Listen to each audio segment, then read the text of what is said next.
Hello, everyone, and welcome back to the Music for a Book podcast, Spring Mixtape Series. We are your hosts. I'm Britt.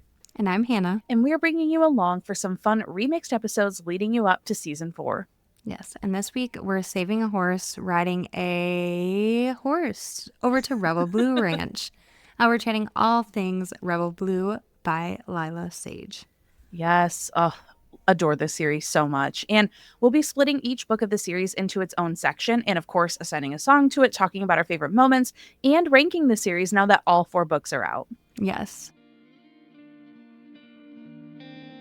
Dear reader. So some general theme warnings for the series. We did pull these from Storygraph. Mental illness, death of a parent, panic attacks, injury detail, sexual content, toxic relationships, grief, emotional abuse. If you plan on picking up any of these books, just please check your triggers if you have any concerns, because each story is very different and highlights different things. Yes. And so we're not going to go over a synopsis for all 4 books, but just know we'll be discussing all 4 books in the Rebel Blue Ranch series, likely with some spoilers. Don't worry. Like I said, we're going to each have their own section. So if you haven't read them all yet, we've got you covered. You can jump around to the ones that you have read and listen to our rankings at the end. Yes. So let's start with good old tried and true, Done and Dusted. Done and Dusted. The first one in this series. This one follows Luke and Emmy. And my song choice, I had a hard time letting this song go because this song means a lot to me right now in my writing, but I picked Drunk on Your Love by Brett Eldridge. Okay, love it. I did Head Over Boots by John Party. That's cute. I love that song. That one's fun. I can just see like Luke singing it to her, in the bar. That's how I felt with Drunk on Your Love. Like the song just kicks off with like the second she walked through the door, I caught a buzz. And like it's a very like down bad song. Mm-hmm. And Luke is definitely down bad for Emmy. Yeah, because like Head Over Boots too starts with like, I want to sweep you off your feet tonight. I want to hold you. I want to love you and hold you tight, spin you around on some old dance floor and act like we've never met before. Mm-hmm. So I just think it's so cute. I love it. Well, when it comes to Done and Dusted, what was like one thing that stood out to you? Was there any scenes or anything that has stuck with you? The confrontation with Luke's mom always stuck out to me, and how he always felt like he had to do things alone. Mm-hmm. And then Emmy was just there for him. But also this is the one where I'm trying to remember because I read this one so long ago for us, but he takes her to his like special place, right? Mm-hmm. Yeah, that's this one. Yeah. But I think like the confrontation with everything just always stuck out in my mind with this one in particular. Yeah. I think for me it was how he noticed that like why Emmy was back in town, because she's back in town because she's like this world famous, barrel racer, right? Yeah. And like she gets injured and she has this whole like thing that happens, and Luke kind of helps her get back on the saddle. Mm-hmm. And she ends up competing again at the end. So I think that's like an exciting moment that just also stuck out. Besides their romance, just kind of that piece for. Yeah. But I will say I liked this one, and we'll talk about it later, but I didn't love it as much as the other ones. I agree. Like this was a great start to the series. I think that this was just so cute, so fun. Like it got me like into all the other characters. I'm like, okay, cool. I want to know more about the brothers. Like, give me them. Yes. Oh, so the one thing about this one that I did not love was like how aggressive Gus was about like protecting Emmy from Luke. Like, and I know Luke was like, Luke is their friend. He's the town playboy. Everyone knows him for that. And they're very protective of Emmy Ryder. Like, I loved the introduction to the Ryder family here, and like Amos and just the whole clan. I just loved so much. But like the actual conflict, like mostly surrounding the fact that like Gus just punched him in the face, wasn't my favorite bit. But I still genuinely loved it because I know it is like a forbidden romance. Like they shouldn't tell anyone. They're hiding it, sort of thing, brother's best friend situation. But yeah, no, I just thought this one was a cute one. And I feel like this is probably the one that we will have like the least amount to say about. I will say, like, talking about like Luke being like down bad, One of the quotes that I love from this book, though, is I couldn't believe the universe was so big and I got placed on this random floating rock at the same time as Clementine Ryder. Yes. I love that one. Is there anything else with your song that you wanted to tie into it? Oh, yeah. Let me pull up my lyrics. I have all of them pulled up simultaneously. There was a very saucy whiskey scene in this one that was like real hot. But in the lyrics, it's not in the whiskey, tequila, or the wine. It's all about the touch and the fire in your eyes.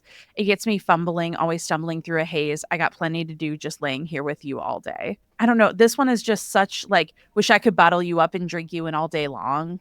Like this just feels like a Luke song because Luke is, he now takes care of the Devil's Boot. He runs the Devil's Boot. That's his bar. And so Drunk on Your Love just felt very like tongue in cheek for Luke and Emmy. So that's why I love this song. All right. Anything else from your song? No, I don't think so. It's similar to yours. So yeah, just the whole vibe there. Yes. So let's talk about our book ratings for Done and Dusted. I think I originally rated this one 4.5, but I'm going to go 4 now knowing the breadth of the whole series. This was just like a fun, cute, spicy little cowboy romance. And I think it just hit my mood just right. Because I remember I was at work and I had a bunch of downtime and I was like, I need an audiobook to listen to. The one thing I will say, a little tangent about this series, the cover artist for these books is spectacular. I picked up this series specifically because of how beautiful the covers were. And I'm so glad that I did because it's just stunning. But I was like, let me listen to it. And I popped it in and I was like, Hannah, you must listen to this book. Yeah, mine's 4 Saturns as well. Yeah. But yeah, that was Done and Dusted. Super quick and easy. We definitely liked these last 3 books, I think, a little bit more. So let's move into Swift and Saddled, if you're good with that. Yes, of course. I know. Love this one. Wes and Ada, my babies. Oh, I love them. All right, song choices for Swift and Saddled. I went 4 country songs, which too. is, a little odd for me. But I discovered my love of country through Force. I was random little side here, but I would carpool with my manager like to work because she didn't want me to leave her. Like she bribed me by buying me lunch and driving me to work every day. And my choices on the way to work were AM, like conservative radio or country. And so I picked country every single time. And so my song, I actually picked Nights on Fire by David Nail. Okay. And I love this song so much. I picked That Don't Impress Me Much by Shania Twain. Love. Because I feel like that's such a Ada song. It is such an Ada song. I feel like I love that this book started out with a dirty makeout in the corner of a bar. Loved that. I don't know. There's something about Wes that just like speaks to my soul. Yeah. Yeah, no, I love Wes. When he tells Ada, like, if you like who you are, why is it so hard to believe other people do too? Yes. And because Ada comes in and she is not from Meadowlark. Yep. So, like, Rebel Blue Ranch, I watched Yellowstone, so it kind of reminds me of, like, Yellowstone vibes there. And Ada comes to Rebel Blue to help remodel one of like the houses on the ranch, and she does design, and she knows Teddy, who we'll talk about in a little bit. And so she is not like a country girl at all. So, but very headstrong, a good balance to Wes for sure. I agree. And like Wes is, I feel like the family's like level. Like he's their even keeled. To me, Wes is the most like Amos. Yeah. And I just feel like they connect really well. I really appreciated like Ada opening up about her very short-term marriage gone wrong situation. And what I loved about Wes was that like he learned her so quickly that he inherently knew that she was just like putting distance between the situation. And he knew like exactly where to go to find her. And I just adored that. I know. And I think that's why like I like the Shania Twain song too, because I feel like her like front that she puts up is like you don't impress me much. But like really she's a softie down underneath it all. Yeah.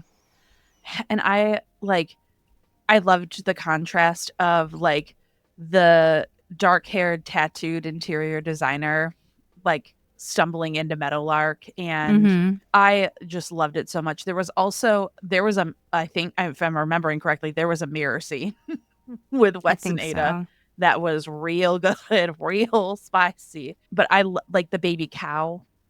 I just love that. The one quote from Wes, "You're the moon and I'm the tides and you pull me in without even trying." And he tells her that she is the moon. She doesn't have to be the sun. Like, just, oh, I also love. So, one thing that I think Lyla does really, really well is mental health representation. Like, Emmy has ADHD, and this one, Wes is very open about his depression. And it's not like something that he has to like work and fight to overcome. It's just like something that he's learned is kind of a part of him. I don't know. He's just like such a golden retriever, like happy go lucky type of guy that I just personally like, I gravitate toward that in my MMCs. Like, just, I love a good golden retriever. I really do. I want them to be a simp. I want them to be down bad. We'll talk about Dusty Tucker here in a little bit, but man, give me a slutty little crop top and a nose ring and I'm in. Like, sign me up. But yeah, love. I'll take the down bad. You can keep the crop top and nose ring. I feel like the tattoos balance it. I'm not a blonde girly, but like Dusty Tucker can get it, you know? What about any lyrics in your song? This song, I don't think necessarily the lyrics fit like every single thing about Wes and Ada, but it's just the like, cue the music out the driveway, slow summer on a Friday. Here we go again, wild in the wind. Mama knows she's going to be late. And it's, you burn rubber when you smoke them tires. Days gone and the night's on fire. She's telling you turn off the highway. The sunset melts the blue away. Blackbird watching on the telephone wire. Whiskey on her lips and the night's on fire. Littered with stars, close enough to touch. July promise in the back of that truck. Her every move was taking you higher. You try to play it cool, but the night's on fire. And I just feel like Ada was kind of that like spark to Wes. Like, Wes, it was very calm, cool, even. He's a good, like, Wes, I feel like is a definition of like if someone called someone like a good boy, like that would be Wes. And it just feels like Ada is the spark to Wes. And that's specifically why I picked this song. I love it. What a jam. What a playlist just these books will give us. I know. So good. Tell me a little bit more about your Shania Twain pick.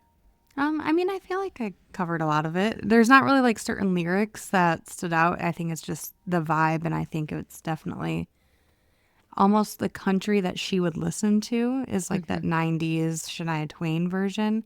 Yeah. Like coming into the ranch, like she doesn't know like the new country, but she has those oldies that she likes there. Yeah. Book ratings. I feel like this is going to end up getting confusing at the end for me, because my original rating on this one was 4.5 moons.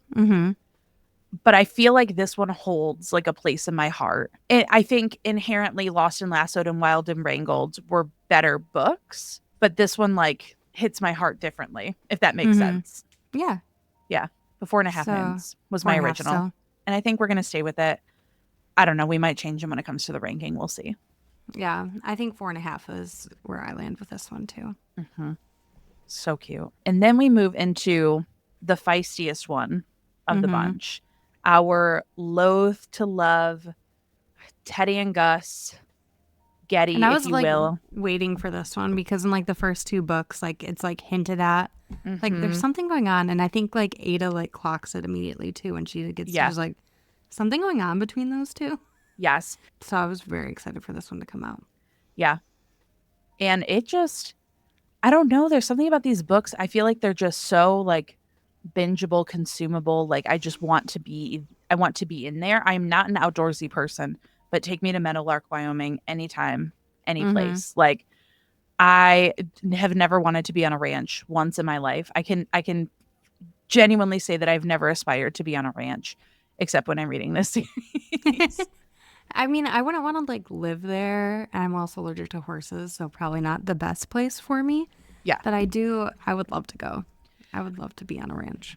I just think it's crazy that you're allergic to horses specifically. Yeah. And in like 4th or 5th grade for Girl Scouts, we rode horses. Mm-hmm. Eyes swollen, everything. It was so bad. Hannah. Yeah. Oh, no. So I will not be living on a ranch, but No. A I girl can can read dream. about it. Yeah, Yes. it's fine. All right. What song did you choose for this one? I chose Golden Hour by Casey Musgraves. That's a great one. I picked Something to Talk About by Bonnie Wright. Ooh, yeah. Yeah. That's a good one. That feels very Teddy. Mm-hmm. Like, especially with her dad and like just the music tie there. Yeah. Yeah. And just how I feel like she just always just is like, let's just do it, you know? Like Yeah. she does the rodeo competition. Like she does all this like Yep. random things I feel like that are just cuz. Yeah. But this one that started off kind of like I was very looking forward to their story, Mm-hmm. but how she gets fired from her job basically, right? Because they're Yeah. selling the boutique, and then she becomes the nanny. Yeah. I was like, really? Okay. I know. I think Okay. it's an easy way to like slip, Yeah. that in. And it makes sense in a small town. Like she's available now. Mhm. I loved the boutique aspect of it, and I wish we would have gotten almost a little bit more of that. Yeah. But I love Teddy. I don't know. I really appreciated her relationship with Riley. Mhm. I appreciated her relationship with the rest of the family because she's been around so much. Like everyone just kind of knows Teddy Anderson. Like they Mhm. get it. I also loved that like right away, Gus is a grump, but he's not really a grump for Teddy. I know. Yeah. Because I love this quote that's like, Gus, like, I don't have much to offer. Just a quiet life with a grumpy man from a small town, but I can promise to love you every day. It's like, oh, okay, Gus. I know. And so in my song, too, it's like, I hear them whisper, you won't believe it. They think we're lovers undercover. And so I feel like that's just what's been like hinted, like kind of from the side, like there's got to be something going on with these two. And it's like, but they keep saying we laugh just a little too loud, stand a little too close, and we just stare a little too long. Mm-hmm. And maybe they're seeing something we don't. And so I feel like that's just like kind of the vibe like leading up to this book too. So like this book is like, let's give them something to talk about. Yeah. Like later in the song, it's too like, I'm hoping that you feel the same way now that we know it. Let's really show it. Mm-hmm. So, like after I feel like it's like revealed, right? It's like, all right, cool. This is awesome. Yep. This is great. Yeah. I am also a sucker for like a little bit of spicy, like loathing banter. So like, when she's like, hey, porn stash, nice of you to join us. All of that fun stuff. She ends up really enjoying that later. Even if she made fun of him for it. Oh, I love this too. Have I finally figured out how to get you to shut up? Just got to tell you I'm madly in love with you and I'll get a little piece. Oh, let's talk about though. Gus has dyslexia. Yes. And so he loves reading to Riley. Yes. But it's hard for him. So he practices the books at night before like they read them together. And like, I know. It's just so sweet.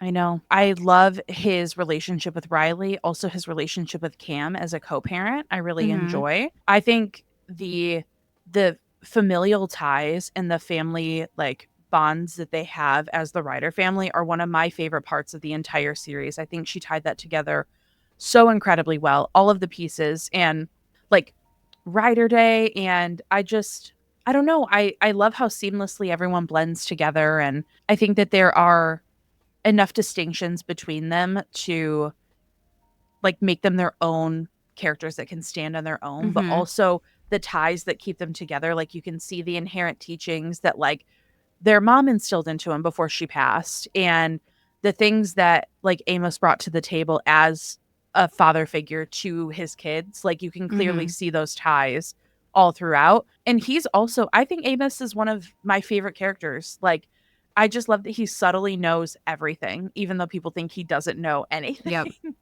Oh, he's just so good. And we get a prequel of him. Like the Rebel Blue Ranch series as a whole is done, but we get a prequel novella about Amos and Stella, and I'm very excited to dive into that one.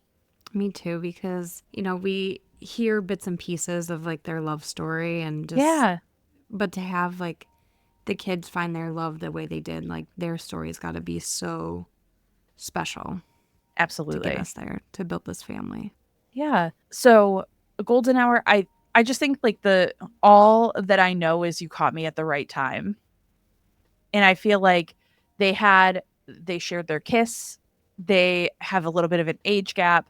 And there was just something about the right time of them finally getting it, because there's always been that tension. And I think that what I think this song encompasses is Teddy's feelings of intense loneliness. And like, I can relate to this too, where like, you're single, you're at home, and as you get older, naturally, like romantic relationships, romantic partners, and families take precedent. Like that's just naturally what happens. And so she has all of these feelings of loneliness because her best friend has found the love of her life and she doesn't see her as much and she doesn't want to be like a burden. And we all know that that's not how it works, but like those are true feelings that you have as you like transition through adulthood. And especially someone like me who's like chronically single and like I feel like I don't have that like priority person. I feel like I related to Teddy a lot there. But specifically, it says, I used to get sad and lonely when the sun went down. It's different now because I love the light I found in you. And Teddy used to spend those nights like worried about bugging Emmy and she's with Luke and all this stuff. And then now her nights are filled with Gus and with Riley and all of these things. And this song, like, Baby, Don't You Know That You're My Golden Hour, the color of my sky. And Teddy's just a very like colorful, vibrant spitfire of a person. And it just, I don't know, this song just feels like Teddy to me. Yeah, no, it's a perfect choice. I love the song. Yeah. Love the whole album, Golden Hour. So it is so good. I think Teddy would listen to the whole album. Absolutely. 100%. And like sing. Doesn't she like date the vet? It's Teddy, right? Like she had like a thing with like the vet or whatever, and Gus like gets like I think frustrated. So. I'm pretty like, sure. I was just thinking cowboy, like space cowboy, but that doesn't really apply. But anyway, yeah, just their whole little back and forth it's fun. It's fun to finally have their story. Yeah. I enjoyed it. I mean, I enjoyed it so much that when I read it, I gave it 5 moons, like straight out of the gate. I loved it. I had so much fun with it. I also think this book came out on election day. And I just remember, I think that I gave it 5 too, because of like the intense anxiety filled pit that I had in my stomach. And like the dread that I felt was just replaced by the love of Teddy and Gus. And I was like, thank you, Dial Press and Lyla Sage, for releasing this when the world needed it the most, when all hope was lost and everything was crumbling around us. At least I had Rebel Blue Ranch to look forward to. It'll always be there for you whenever you need Rebel it. Blue will always be here for me. I think this one's still just 4 Saturns for me. Yeah. That's fair. Which is still great. Yeah. Still great. Still go read it. Absolutely. So now, the one we've been waiting for. The one that is freshest in our minds. So sorry guys, if you wanted like way more details about Rebel Blue, unfortunately, like I also don't want to like spoil it if somebody's like listening this to just like to get the vibe or like skipped around, because I'm like, oh, I don't want to talk about and yeah, like all of the stuff. Yeah, I want you to have some fun with it if you've only like read Done and Dusted, but you're like, oh, I want to listen to the like, chat. I know we had spoilers, but like, but also I don't want to spoil it for you. Yeah, there's mystery, there's intrigue. Hit us, DM us, and we can chat some more about. I will always chat about Rebel Blue.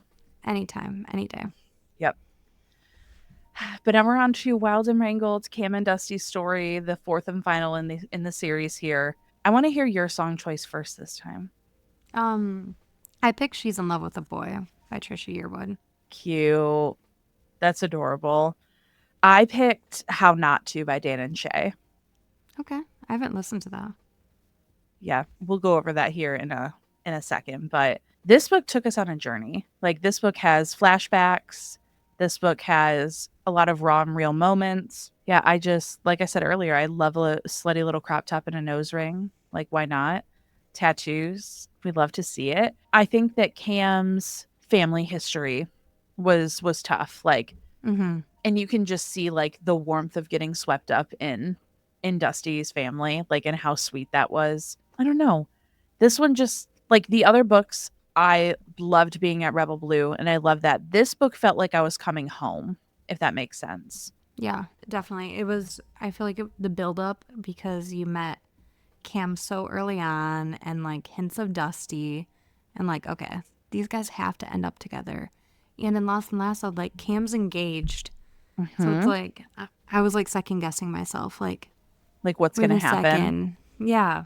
Yep. So I loved it. And I mean, my song is just, to me, very much like high school love, like love that comes like too early, people think, right? Like, because the chorus, you know, is her daddy says he ain't worth a lick.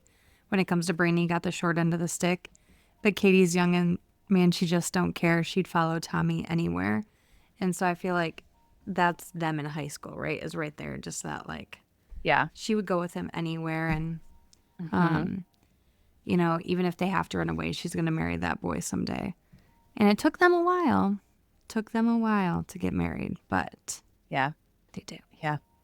And I like the flashbacks were so cute. And I think watching like that young and trusting love like blossom, I was truly waiting on like bated breath to find out why they had fallen apart. Yeah. And the fall apart wasn't as dramatic as you would think, but I feel like it was so realistic for them, for their situation, for their age, for everything that they wanted out of life. Like, I was expecting a dramatic fallout, but I was so glad that it wasn't, because it just made so much sense for them. And I know you're not crazy about second chance romances. So what did you think about this? So what I've learned, I think I texted this to Hannah. I was like, maybe I don't hate second chance romances. Maybe I just like, I can appreciate them when they're done well. And I've talked about this before on like another romance episode. I think for second chance romances, I need to believe wholeheartedly that the reason that they fell apart shouldn't keep them apart forever. And I think that in quite a few of the second chance romances that I have read, the reason that they broke up is like an inherent fundamental like breakdown of their relationship that like I don't think should be repaired. Like I feel like them getting back together is going to end them exactly where they landed. There was enough time, enough distance, enough yearning over the years, enough like feeling. And two of my favorite books recently are second chance romances, Wild and Wrangled and Left of Forever by Tara DeWitt. I feel like I have been fully converted based solely on like the vibes that I got from these. Like, I can go into a second chance romance now knowing that if it's handled well, I will love it, you know? Yeah. Yeah, I think it's that believable piece. Like, does it make sense? Yeah. For them to get back together. If it doesn't, then what? Like, just walk away. Yeah, like, you guys broke up for a reason. You should probably stay broken up. Just my opinion. Yes. And I know it's fiction, but the Dusty's yearning, to me, that's the how not to. So my song, I know you haven't listened to it, but it starts with like, I can honestly understand why it's over. I can go through the motions of walking away. I can give you the key, take my things back, find plenty of things to fill my day. This one I feel like I'm going to have to read a little bit more of. And it goes into, but I don't know how not to think about you when it's late at night and quiet. And I know that I ought to be the one who is strong and just moves on, but I'll probably turn down your road, knock on your door, fall back in your arms, wake up in the morning, hating myself for the way that I can't help the way that I still want you. Okay. And like, you're like second nature, baby. You're just like breathing, a melody that you hear, you can't forget. And as time goes by, I still need you. You're worth the heartbreak and no regret. And, but I don't know how not to think about you. And that's just Dusty writing letters to her all these years. Yes. Like, I just don't know how not to. This was the one that took me the longest to land on in terms of song choice wise. So when I pressed play on this one, it's been a while since I listened to it, but as soon as I heard it, I was like, oh my God, this is Dusty's song. This is Dusty's song for Cam. Can we just talk about though? So when Cam comes to their high school, right? She meets Dusty, and like her soccer games, her parents don't show up for her. And she like sees Dusty at her soccer game, but she sees him like talking to cheerleaders, and she's like, Yeah. like, okay, you know, he's not here for me, whatever, it's fine. Yeah. But then he comes up after the game and he has a heart with like her number in it that the cheerleaders wrote with eyeliner. And then the parallel, Hannah, the parallel to when he was at Riley's soccer game and he wore the friendship bracelet and just that, oh my God, that got me. That got I me. know. Because I was through the middle, I was a little unsure about how Dusty was going to fit in with Riley because it really was about him and Cam repairing like their breakdown over the years. But as soon as I saw, like, as soon as she was like outside of his house and he just took care of her, I was sold. I was so sold. And I love how like Teddy and Dusty have like a little like friendship, you know, because their parents are now dating. Yep. And like Cam and Gus have a moment where like they like are like cool, like Gus gives like, you know, his permission. Yeah. That'll be like okay. And Teddy, I think, tells Dusty it really well, like they will fit you into the family. Like if you want to be a part of it, like it's not about like you like stepping into this role, like it'll mold to you. Like their love will like conform with you there if you want to be a part of it. So yeah, I loved Ada's step in at the end with Cam because she's like, I know you. I know your tactics. Well, I know what you're going to do. And I love how like Cam like goes over to Ada's and like Wes is there, like Ada's not there yet. Yeah. And like Wes is like texting Ada and like Wes is like trying to like fill in and he's like, no, right? Don't like, run away.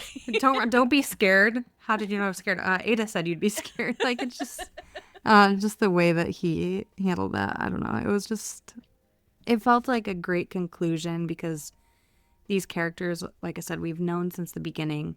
And to see like the Ryder family, you know, these two aren't necessarily they're not Ryders by blood at all. No. But just showing you that like family is a lot more than just like who you are related to blood wise. Yeah. There were so many moments in this book. The gala standing up to her parents. I mean, just so many things. So it does start out like Cam gets left. Yeah. So that's how it happened. Yeah, because I was saying like at the end of Lost and Lassoed, she's engaged. Yep. And so like she gets left at the altar by her fiance. Yeah, he just like, I don't think she ever made it to the altar formally. He just didn't show up. But it was, you know, there was a business deal behind it. Her family's very well focused. And so was his. And they just, oh, look how perfect this little partnership's going to be. Oh, the yearning and the heights. The house and the heights. The house. I had a feeling, but the house really sent it over the edge for me. The sunrise on this cover, it feels very them. And what a perfect conclusion, in my opinion. I loved this book. Yeah, no, it was just wrapped up nicely with a bow. Yeah. Quote, I'll love you till we're dust. Camille Ashwood. Oh, Dusty. And we went in two separate directions, but roads that go opposite directions come back together all the time. The secret tattoos. Secret tattoos. And I like at the end of the book. At the end of the book too, when you know they go get their tattoos for their like wedding rings, they like haven't told anybody they got married, and yes, they're like, oh yeah, like it's not obvious, like everybody knows. Just love that. But yeah, that's Rebel Blue Ranch, y'all. Rebel Blue Ranch. What was my rating? Rating, yeah. 4.5 Saturns. Love that one. This one was a 5 for me, which I think is going to be confusing as I give my rankings, because I think that I just like I took what my ratings like were when I rated them, but the longer I sit on it, I just have like deep feelings about Rebel Blue. Moving into like our final book ratings here. Like I said, mine's going to probably confuse some people given the ratings that I gave above. Again, I'll probably change them, but I'm telling you guys, there is something in my heart that like sits with me for Swift and Saddled. So Swift and Saddled is my number 1. Wild and Wrangled is my second, followed very closely by Lost and Lassoed. Like, I loved those two, but Wild and Wrangled really got me in my heart. And then Done and Dusted is last. But like, I loved all of them. So take that as you will. And why did I Swift and Seattle, just give it a 5. We'll slap 5 for me on all 3 of those books. And then my ranking makes a little bit more sense. But the feeling that I had of Swift and Saddled outshines the feeling that I had with the other two. Yes. My ranking is the same, but mine's not like a slash ranking. Mine's a solid. Yeah. Swift and Saddled, Wild and Wrangled, Lost and Lassoed, Done and Dusted. Yeah.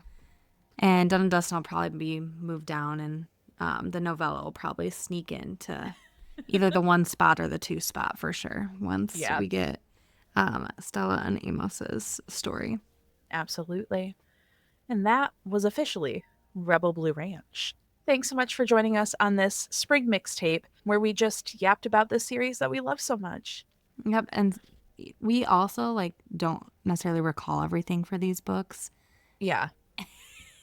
And our spring mixtape episodes, if you've made it this far, throw down there, let us in the comments, let us know your favorite book of the series. And please add a horse emoji, obviously. But when we're doing our spring mixtapes, or a cowboy, or both, with a sparkle, whatever the vibes are. But our spring mixtape episodes are supposed to be a little bit more relaxed. So we don't do we don't go back and rehash the full plot synopsis like we do with our full detailed reviews. So we sit down sometimes and we're like, let's go. What happened? Right? Wait, what happened in this book? But again, thank you all so much for popping into this week's episode. Join us next week, May 7th. We have a fun long story short vault track where we discussed all of our reads for 2025 that we read up into the point of recording, and we ranked them Survivor style, which was so much fun. A lot of fun. Yep. And then after that, we're continuing our Spring Mixtape Series on May 14th, where we are taking it back to our young adult days and talking about Sunrise on the Reaping and the entire Hunger Games series by Suzanne Collins. Yes, and I can't wait for Hannah to read it. I already read Sunrise on the Reaping, and I've been waiting for her to catch up so we can talk about how my heart was splintered out of my chest multiple times. Wait, we'll talk about the casting at that time too. Yes, excited. And please follow us on Instagram, TikTok, Discord, and Patreon. Give us your thoughts on the Discord server. Maybe we'll create a special Rebel Blue chat over in Discord so we can continue this little party on. Please, please, please rate and review the podcast on your preferred platform. It helps us so much with that 5-star review to get visibility, and we would greatly appreciate it. Yep. And remember, keep reading with kindness. Bye, everyone. Bye.